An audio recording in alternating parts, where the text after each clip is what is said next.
Kimani Ichung'wah, the Majority Leader of the National Assembly, to address you. Thank you. This is a statement of the Kenya Kwanza Parliamentary Group meeting held today, 11th April 2023.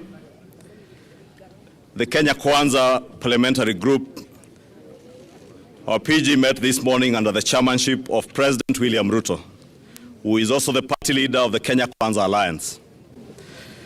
Noting the President's address to the nation on 2nd of April 2023 that called for a parliamentary bipartisan process on the reconstitution of the IEBC selection panel, the PG this morning resolves as follows.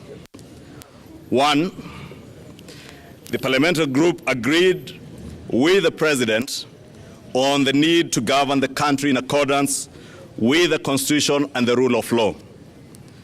2, appreciating that the Constitution of Kenya gives Parliament the singular mandate of resolving all issues that are of concern to the people of Kenya. The parliamentary group meeting agreed with the President on a parliamentary bipartisan approach in resolving such matters.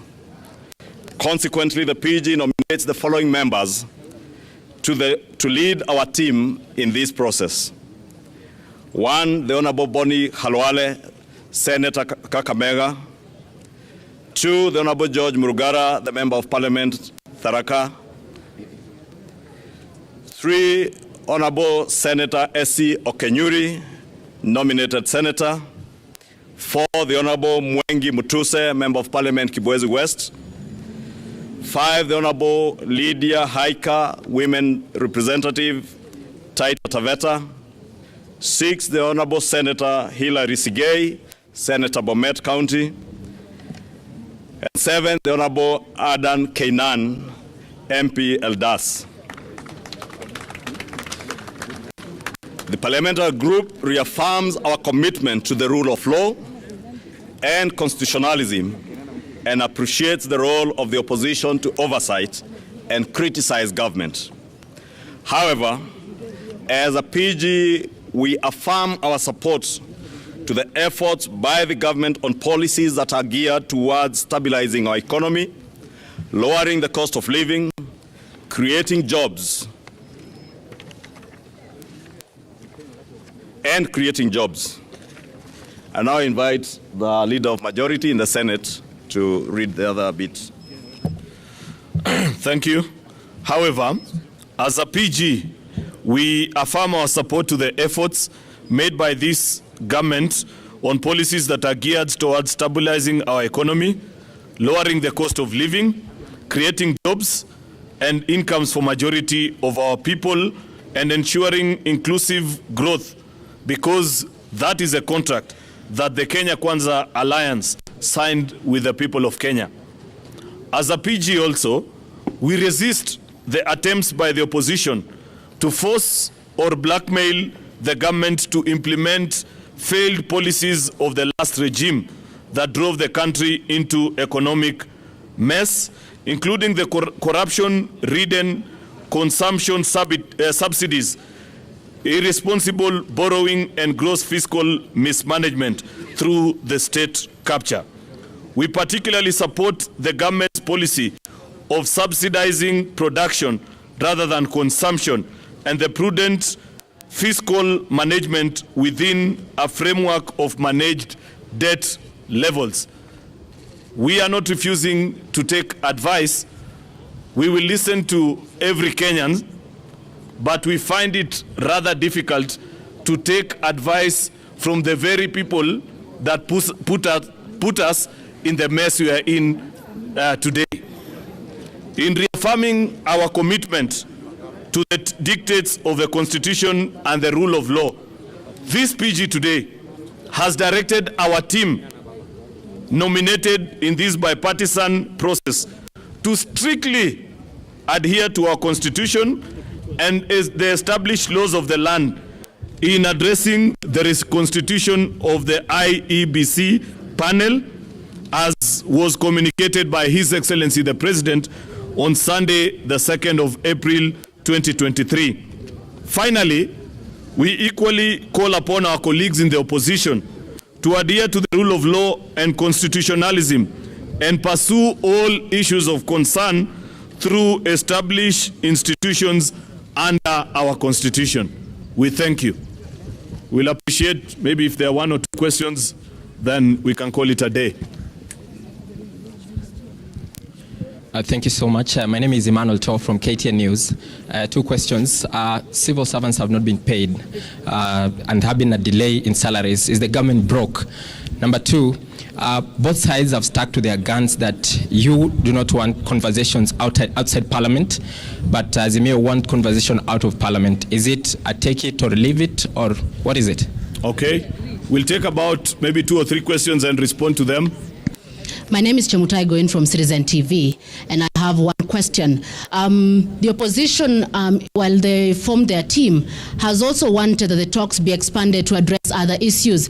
And in the president's address on April 2nd, he had indicated that the issue at hand was the reconstitution of the polls body IEBC. In the PG, maybe did you agree on the terms of engagement with the opposition? What issues will be on the table? And then, of course, when do we expect these meetings to begin?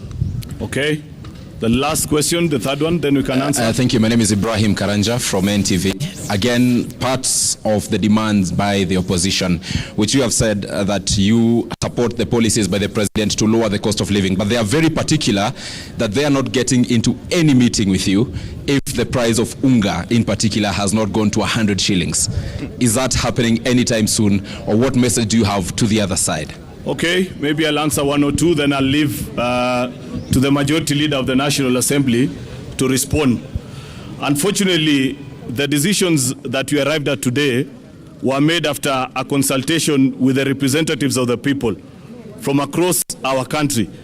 And the instructions that our team have are to limit their conversation on matters that are of great concern to the people of Kenya, the IEBC, with regards to that bipartisan committee. With regards to the issue of a cost of living, as you have spoken about, we have reaffirmed as a PG that we believe that the policy this government has put in place are working. That is why 6 months ago, Kenyans were buying unga at 230 shillings. But today, if you walk into any supermarket, you'll be able to achieve or to buy it at 180 or 190 shillings. That is a price that has gone down.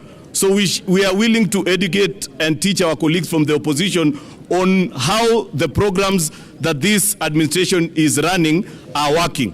What we are not willing to engage is the failed policies that were done under the handshake government. Where as we speak today, the Auditor General has flagged that 34 billion Kenya shillings cannot be traced. If you meet the millers, they will tell you they haven't been paid. If you meet Kenyans, if you gather a group of 100 Kenyans, you'll be lucky to get maybe 1 or 2 who bought unga at 100 shillings. So Kenyans did not see the unga, the millers were not paid, but the money is not there to be accounted for. Surely, is that the kind of policy that you want us to pursue? So I believe we are on the right track, and with regards to the cost of living, this PG has affirmed the position of this administration that the policies that have been put in place are yielding results, and we shall continue to pursue them. If there are other questions that I haven't responded to, my colleague from the National Assembly will respond to them. Thank you. Maybe I begin with the two by Chemutai and Emmanuel on the other issues that the opposition has raised. And I think, as we have indicated, we have, as a PG, resolved that we shall resist any attempts by the opposition to force or to blackmail government to implement policies that have failed. And particularly, because Emmanuel, I think you are the one who has asked about the issue of unga going to 100 shillings. You will remember, there's a gentleman from NTV. You will remember there was no unga that was available to Kenyans at 100 shillings. You will also recall the former Cabinet Secretary Agriculture, Peter Munya, asserting that the subsidy program for unga was unsustainable and was called off way before the election. You're also aware that the same program has been questioned by none other than the Auditor General and the Comptroller of Budget. That the subsidy programs that they are now trying to blackmail government to reinstate were programs that were designed to loot billions of shillings from the Kenyan people. And that is why we have asserted as a parliamentary group that we shall support the government's policies towards subsidizing production to enable cheaper food land on the tables of Kenyans. Two, the other issues I think that listening to our colleagues in the opposition is issues that we have stated that we want to adhere, and we have called on them in our statement to also to adhere to the rule of law and the Constitution. They are asking us to open servers. This parliamentary group has asserted that we have no key to any server other than the key to open the economic servers to reinstate our economy to where it ought to be. On IEBC servers, that matter was well addressed by the Supreme Court. The opposition is within its rights to seek a review under the Constitution and under the law from the Supreme Court on the issue of any servers that they think was not done by the Supreme Court. They can go back to the same Supreme Court. On the reinstatement of the Cherera 4, there are no provisions under any law or under our Constitution to reinstate officers, public officers who have voluntarily resigned from public office, or those who have been removed from public office, as the case was by for Commissioner Masit. And I think on the cost of living, we were clear. We shall support the government's policies that are what we sold to the people of Kenya when we went around the country campaigning. And we sold policies to the people of Kenya that the people of Kenya agreed with by voting for the Kenya Kwanza government. Therefore, the failed policies of the last regime cannot and shall not be forced on either government or the people of Kenya, because the people of Kenya rejected them in the elections. Thank you. I think we are good.